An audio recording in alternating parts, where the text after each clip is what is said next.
Hello，大家好，我係 Veronica 邵佩斯，我係一位兒童品格教育導師。Hello，大家好，我係 Jennifer 岑幸賢，我一位媽咪啦，同埋一位心理輔導師。歡迎大家收聽 Free O'clock。嗱，Jennifer，公仔都興咗一段時間啦，點解而家個袋都係好中意掛幾隻公仔咁樣嘅呢？咁不如我哋用心理學嘅角度去了解下，點解啲人咁中意同埋咁沉迷啲公仔啊？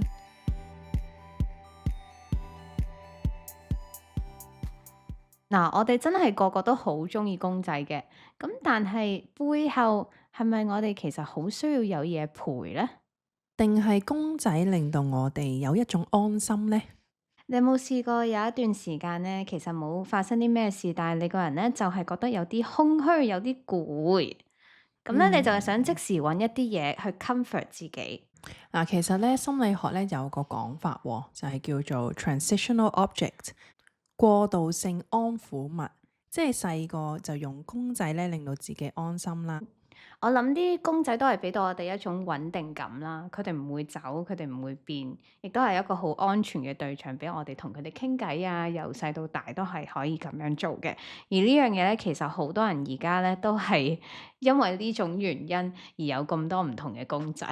你啱啱講到，譬如話冇安全感啦，或者我哋想追求一個穩定性咧，其實會唔會係而家好多人咧都係即係缺乏咗一種愛咧？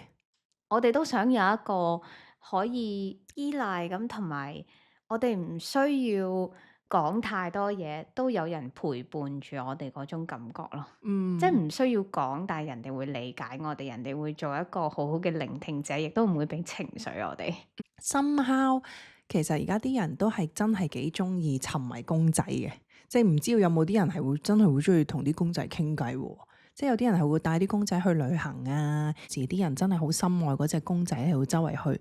咁呢種感覺係譬如小朋友，即係喺我仔仔身上我會見到佢有呢一樣嘢，因為佢係小朋友。但係而家有時大人咧，我都見到佢哋譬如有啲好深愛嘅公仔，佢哋真係會好好照顧佢啊，即係好似有個伴喺度咁樣。但係當然啦，嗰樣嘢係一隻公仔，咁佢俾唔到嗰個嘅回應你嘅。咁但係可能係深刻係一啲嘅安慰啦。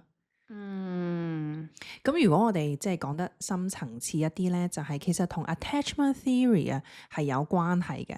attachment theory 咧即係依附理論。咁不如我哋可以講下究竟 attachment theory 係啲乜嘢啦？嗱，人天生咧就需要一種有人喺度支持你嘅感覺。當你唔開心，會想揾人，但係如果嗰個人唔喺度咧，咁咧就會透過其他嘅方式去填補嘅。而公仔咧就變成一個永遠穩定唔離開你嘅存在。每個人面對關係咧都有唔同嘅方式。嗱，咁我哋可以簡單分4種啦。第一種咧就係 secure attachment，即係安全型，就係比較相信人啦，唔開心會揾人去傾嘅，令到我哋嘅情緒咧係比較穩定嘅。第二種就係 anxious attachment， 焦慮型，會驚俾人忽略，好需要回應，所以會特別需要一直喺度嘅感覺。咁喺焦慮型嘅關係裏面咧，如果對方係得唔到佢想要嘅回應啊、陪伴啊、需求咧，咁佢哋就會更加焦慮，同埋用唔同嘅方法去引嗰個對方嘅注意力。嗱，第三種咧就係 avoidant attachment，就係逃避型啦。佢唔想依賴人，咁佢覺得關係係有壓力嘅。咁佢哋唔想面對嘅時候咧，就會逃避。咁最後咧就係 disorganized attachment， 混亂型，又想親近又會驚，即係好矛盾啊！自己都唔係好知道係想點樣，好混亂啊！咁所以就真係 disorganized 啦。所以一個唔會改變嘅公仔咧係會好吸引嘅。咁就變咗個共通點，就係大家都想要安全感。咁好啦，我哋講到安全感啦，但係其實我哋而家呢一個嘅世代啊，呢個世界 social media 咁發達啦，我哋啲手機啊 technology，其實我哋每一日就都已經係好 connect 嘅喎，即係好連住呢個世界冇斷開過嗰啲關係。表面上係有聯繫嘅，但係就唔親近，因為我哋冇面對面去見嗰啲人啦。咁同埋我哋亦都冇真係去 create 一啲話題，都係通過個電話去傳訊息。你知道你啲 friend 做緊啲乜嘢，但係你唔開心又未必真係會 reach out 去揾佢喎。呢個都係真嘅，好多人都係可能會收埋，或者喺 social media 度自己發泄，咁所以以為係關係係近咗，但係其實係關係係遠咗。咁即係冇真正嘅連結啦。咁同埋 online 咧係令到我哋習慣咗低壓力嘅互動啊，可以唔覆啊，可以 ghost，可以過幾日先覆都得。個選擇性係多咗，即係可能係唔想覆嘅就唔覆，自己個自主權喺自己度，佢覺得心情唔好就唔覆，唔需要就唔覆咁樣仔，所以變咗公仔就會好簡單啦，即係大家好中意啲公仔，帶佢哋出街，帶佢哋食飯，就變咗唔會有壓力，唔失望嚇，亦都會有個伴好似陪住你咁，變得係好吸引。都係好奇怪嘅現象，你發唔發覺？我哋係一啲，我哋中意同一啲人單向傾偈，唔想去佢哋接收人哋係啦嘅嘅意見。啊、情緒啊、説話啊，好似係想即係得係自己一個咁樣。但係咧，你而家講起公仔啦，我諗起一樣嘢咧，即係以前啲人都係好中意攬枕喎，你記唔記得？哦，係啊，大家都會好沉迷嗰個攬枕，覺得係真係好似同人一齊。咁唔係話佢唔想交往，係或者係唔識得交往啦。咁所以就變咗佢需要一樣嘢替代佢呢一種嘅空虛感，而呢一樣嘢佢又會覺得好吸引，係因為唔需要有任何嘅真正嘅交流。但係好似好唔面對現實咁樣咯，逃避緊咯，比較逃避型，好似我哋頭先講嘅逃避型嘅 relationship，同其他嘅人事物。仲有你講嗰啲冷枕咧，佢哋冇溫度噶嘛，係即時達到嗰個需求，係但係長遠嚟講，你可唔可以真係帶佢周圍玩啊？你係咪真係可以同佢食嘢啊？你係咪真係可以同佢去影相啊，或者做一啲儀式啊，各樣嘢？我知道日本有嘅，咁但係人生出嚟就係互動啦，就要有 eye contact，去感受對方嘅存在。我希望呢樣嘢唔會變成一個社會嘅一啲大趨勢。希望呢個 fantasy 大家都會去減低，因為我哋真係人係需要互動，需要有溫暖，需要係要傾偈要交流。咁有另外一個極端啦，即係頭先我哋都講好多，即係公仔可以俾到我哋嘅一啲情緒價值啦，或者安撫我哋啦。咁當然亦都有好多 technology 同埋 AI 咧，係帶動我哋，令到我哋好似所有嘢都好容易聯繫。咁另外一個極端啲嘅文化咧，就係有一啲叫做 offline club，咩嚟嘅咧？就係下線 club。咁咧啲人咧就會約埋一齊，特登放個手機喺一個手機嘅 prison 裡面啦。咁就一齊成班人。如果你真係 sign up 咗呢樣嘢咧，我哋就放低手機，然後就可能一齊玩啲 board game 啊，一齊睇一啲書啊，全部都係成年人嚟嘅喎。我覺得呢樣嘢好犀利，同埋喺外國歐洲嗰度係興起呢樣嘢，尤其是荷蘭，大家可以去 search 下叫做 offline club。呢個幾特別喎，呢個我都係第一次聽，即係可以做一個嘅 community 出嚟。係啦，亦都可以鼓勵啲年青人又好，大人又好，或者邊個想去放鬆自己，或者想放低個手機一陣嘅人都好。同埋我都見到佢哋係好樂在其中，同埋活在當下。你見到佢哋好自然就係，我想玩呢樣嘢，或者我想睇呢本書，好自在啊！喺個 moment，完全冇嗰種焦慮啊，或者我要趕工啊、覆 message 嗰種情緒出咗嚟。其實都係，因為我覺得香港人始終都係好需要部手機啦，或者係嗰啲機不離手，係原因可能大部分啲人都可能做緊嘢，或者有好多啲 message 要覆，個心係好唔定啊，唔能夠俾佢可以放低個電話擺埋一邊，因為可能真係5分鐘就係5分鐘，放低10分鐘就可能 miss 咗一啲好緊要嘅事情。我哋要盡量揾一個 balance。我知道係冇 work-life balance，但係盡量可以令到自己自然咁樣去生活會最好。好啦，咁講到第3啦，就係公仔咧就變成你嘅情緒急救包，你同唔同意？Emotional support。你講緊呢一個係咪情緒嘅急救包咧？就係希望係做緊一樣 self-soothing，即係自我安撫呢種嘅感覺。因為講起 self-soothing 自我安撫，我就會諗起以前細個仔仔嗰陣時，即係食奶嘴啊，或者係有隻公仔俾佢，有隻佢張嘅佢好中意嘅被去攬住。小朋友就有爸爸媽媽喺佢身邊會照顧佢啦。俾到一啲安全感佢啦。咁但係譬如大人佢哋仲有呢個行為嘅時候，其實代表佢哋內裏都仲有好多嘢係需要人被愛，佢需要去安撫。咁佢冇嘅時候，佢就要得到嗰樣嘢。同埋咧，有啲人佢哋儲公仔咧，係每一個公仔有唔同嘅個性。咁得意，哇！呢個好 deep 喎，呢個。仲有佢哋係 serve 唔同嘅，係佢哋係 serve 唔同嘅目的。即係譬如我有紅橙黃綠青藍紫咁樣嘅一個唔同嘅公仔啦，7個唔同嘅公仔啦。咁可能紅色就係憤怒嗰個啦。咁如果我翻到屋企，我覺得好憤怒，我就拎住佢啦。或者我覺得我需要一個反差嘅，即係令到我安撫，我就攞可能藍色嗰個，令到我可以 sad 咁樣去經歷嗰個唔好嘅情緒啦，攬住佢啦，咁安撫到佢咧係可以嘅。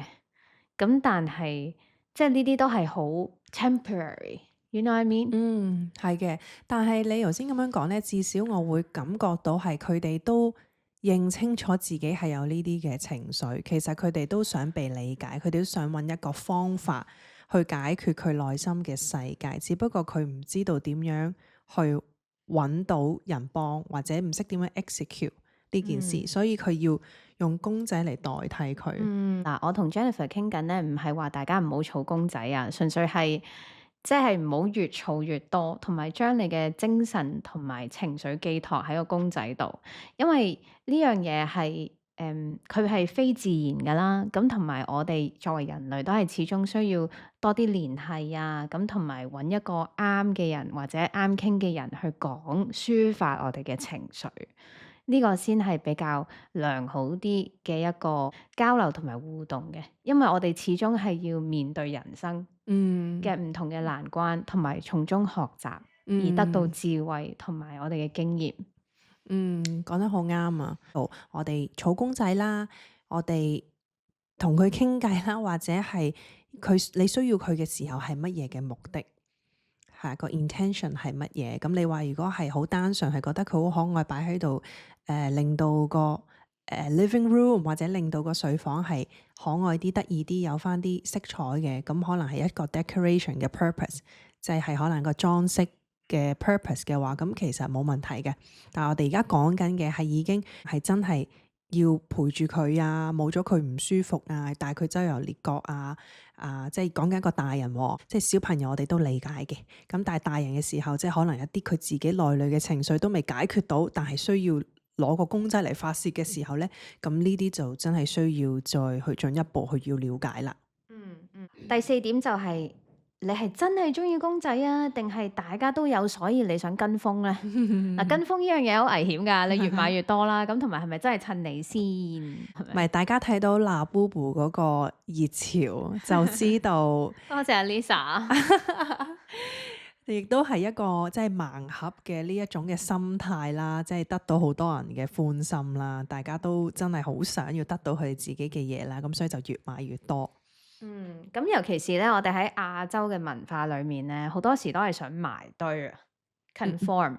係咪 conformity 啊？係啊，conformity 就係跟住大眾嘅風氣，跟住大眾嘅文化去行，去追嗰一樣嘢，同埋想被接納。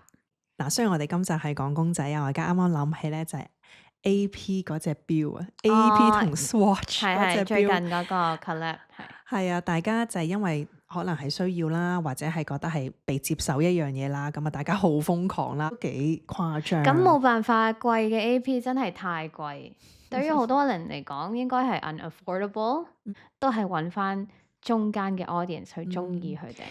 大家可以即係細心去諗下，係咪真係咁需要呢一樣嘢咯？係咪啊？咁係咪冇咗呢樣嘢係唔得咧？定係其實因為大家想跟風咧，想有呢個熱潮嘅心咧，咁所以其實 marketing 啊都係一件好聰明嘅事嚟嘅，令到我哋呢啲消費者係會真係會想俾錢去買嘅，都係同心理學有關嘅。